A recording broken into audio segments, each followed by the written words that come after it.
सभी शिक्षक साथियों को नमस्कार। आप सभी का मेरे YouTube चैनल में हार्दिक स्वागत है।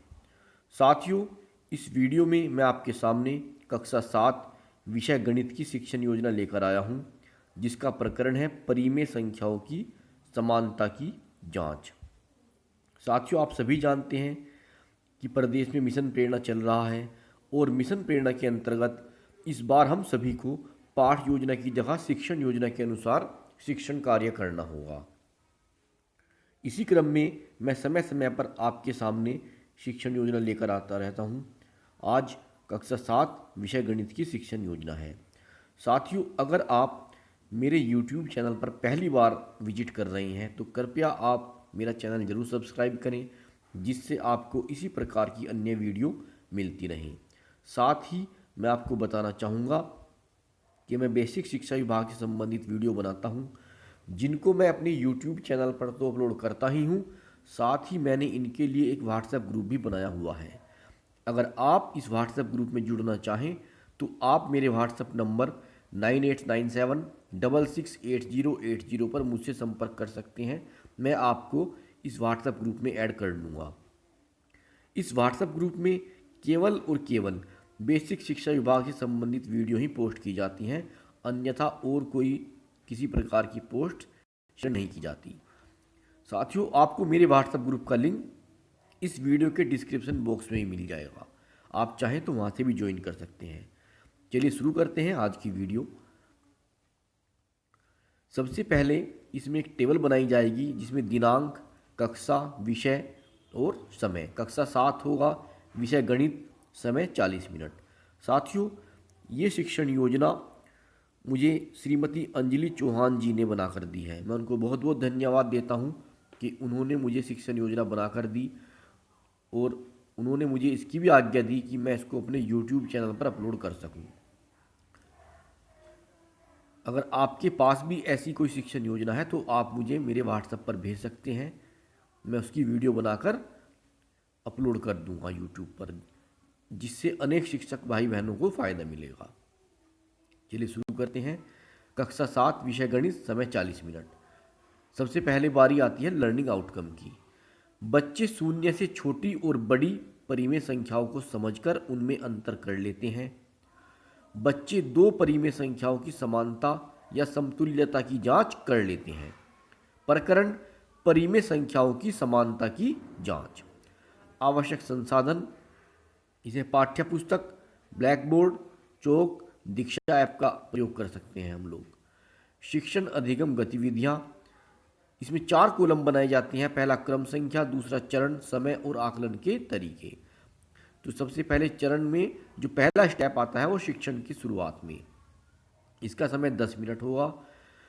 बच्चों, पूर्णांक के बारे में आप सभी जानते हैं, तो क्या आप निम्नलिखित स्थानों को भर सकते हैं? इस तरह से हम बच्चों को बोर्ड पर प्रश्न देंगे। +6 बीच में खाली स्थान और +5, -7 फिर बीच में खाली स्थान, +7। तो बच्चों से पूछेंगे बताओ जो संख्या बड़ी हो। आप यहाँ पर ग्रेटर देन, लेस देन और इक्वल का साइन लगाएंगे। इस तरह से बच्चों को काम कराएंगे थोड़ा और उन्हें अपने टॉपिक की ओर लेकर आगे बढ़ेंगे। इसके बाद जब बच्चे इस काम को कर देंगे तो हम उन्हें प्रोत्साहन देंगे कि बच्चों, आप सभी ने पूर्णांकों की समानता पर आधारित सवाल सही किए हैं, तो क्या आप इसे भी बता सकते हैं? -9/7 फिर खाली स्थान और 1/3। इस तरह क्वेश्चन बच्चों से पूछेंगे तो ये थोड़ा समस्यात्मक क्वेश्चन है। इसके बाद शिक्षण के दौरान बच्चों से कहेंगे कि उपरोक्त दी गई संख्याएं परिमेय संख्याएं हैं, उनकी समानता की जांच करने के लिए 3 विधियां हैं। नंबर 1, सरलतम रूप ज्ञात करके। नंबर 2, समान हर बनाकर, यानी कि लघुत्तम समावर्तक निकालकर, यानी कि लघुत्तम समावृत्य निकालकर। फिर इसके बाद वज्र गुणन विधि। फिर इसके बाद बारी आती है सबसे पहले हम बच्चों को दिखाएंगे सरलतम रूप ज्ञात करके, किस तरह से हम इस विधि का उपयोग करके पता करेंगे कौन सी संख्या बड़ी है या बराबर है। इसे समझाने के लिए बच्चों को एक क्रियाकलाप कराएंगे, जिसमें सभी बच्चों को एक पेपर लेकर उस पर संख्या रेखा खींचकर पूर्णांक -1, 0 + 1 + 2 + 3 + 4 इस तरह से निरूपित कर देंगे। फिर इन पूर्णांकों के मध्य भागों, जो मध्य भाग हैं, उन भागों को दो समान भागों में विभक्त करके उन्हें परिमेय संख्या 1/2, 2/2, 3/2, 4/2 इस तरह से दर्शाया जाएगा। इसी प्रकार इन पूर्णांकों के मध्य भागों को तीन तीन समान भागों में विभक्त करके उन्हें परिमेय संख्या 1/3, 2/3, 3/3, 4/3 इस तरह से दर्शाया जाएगा। यानी कि इसमें बताया है कि पहले इन पूर्णांकों के मध्य भागों के जो भाग हैं उनको दो समान भागों में विभक्त करेंगे और फिर उन्हें तीन तीन भागों में विभक्त करेंगे। इसी प्रकार फिर पूर्णांकों के मध्य भागों को 4 फिर 5 भागों में विभक्त करके परिमेय संख्याओं को दर्शाया जाएगा। प्राप्त परिमेय संख्याओं में कुछ आपस में समतुल्य परिमेय संख्याएं हैं जो एक ही बिंदु को दर्शाती हैं। इसी बिंदु को उन सभी का मानक रूप भी प्रदर्शित करता है, अतः वे अपने मानक रूप में बराबर हैं और आपस में भी। ये काम बच्चों को इस तरह से करके दिखाना है, इस तरह से करके दिखाएंगे। आप देख सकते हैं ये बहुत अच्छा शिक्षण प्लान बनाया है मैडम ने। अब इसके बाद दो परिमेय संख्याओं की समानता की जांच के लिए उन परिमेय संख्याओं की सरलतम रूप में बदलते हैं। यदि दोनों के सरलतम रूप एक ही हैं तो वे समान हैं अथवा अन्यथा नहीं। इस तरह से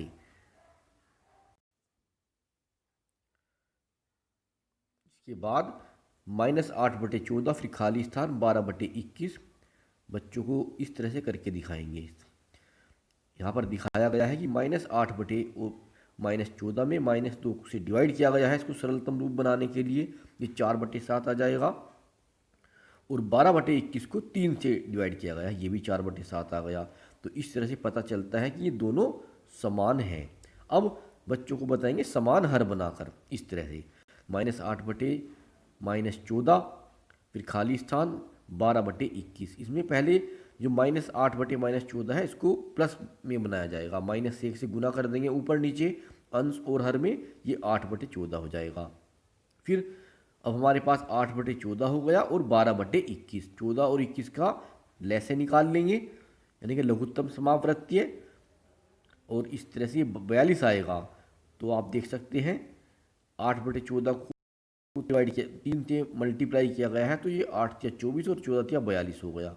इस तरह 12/21 में 2 से गुना की गई है, ये 24/42 हो गया है। दोनों के हर समान हो गए हैं, दोनों के हर बराबर करने पर अंश बराबर है, इसलिए दोनों परिमेय संख्या समान है।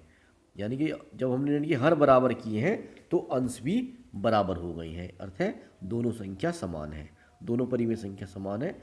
अब वज्र गुणन विधि बताई गई है।